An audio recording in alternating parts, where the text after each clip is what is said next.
Hello and welcome to this edition of Bayou Time. I'm your host, Keith Whiteside, licensed clinical social worker. Thank you for joining us.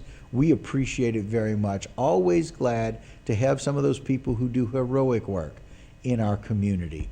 Our regional military museum is known worldwide, I just found out. We've got some people that know about this museum, not just here in the state, not just here in the United States, but across the world, that people come and see the value of this particular museum. And it is wonderful. Glad to have with me Miss Linda Theriot, the Secretary of the Regional Military Museum. Welcome, Miss Linda. Thank you. Joining her, Mr. Mart Black, who's the President of the Regional Military Museum. Mart, thank you so much for joining us. And you've been around for a really long time at the museum, is all I mean by that. I remember, this had to be back in the early 2000s. I just happened to be working for the parish at that time. Mr. Chris came into my office and told me about an idea he had about starting a regional military museum. I said, CJ, that's a great idea. Where do you want to put it? Well, we don't have a location yet.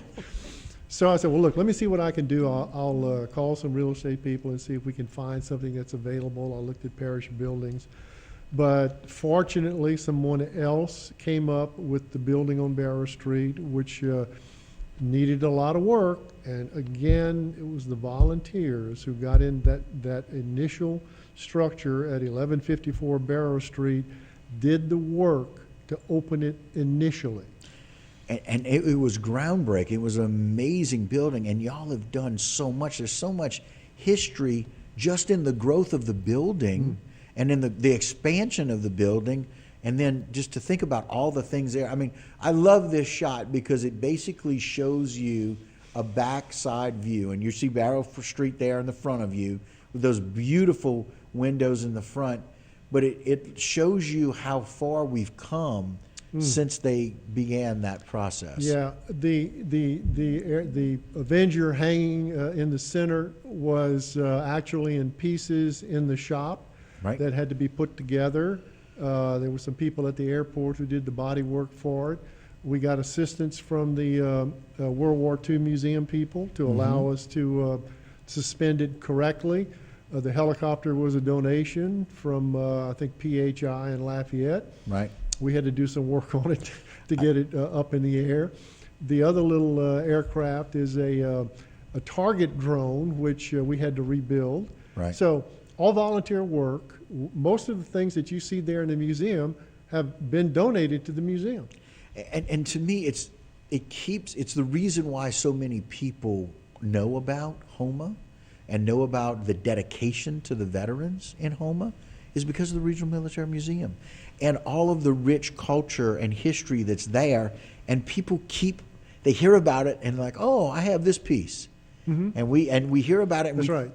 And the fact, I love the fact that somehow people find ways for it very often to not cost the museum anything to get it here. That's what's amazing to me. It echoes the importance of volunteerism. It's quite true.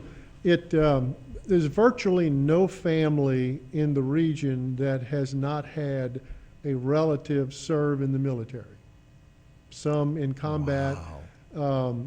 And so they tend to collect, particularly if it belonged to a grandfather or a father, they tend to collect artifacts that at some point they figure that, this may be better off if we could donate it to the museum and have it put on display so more people in the community could actually enjoy it.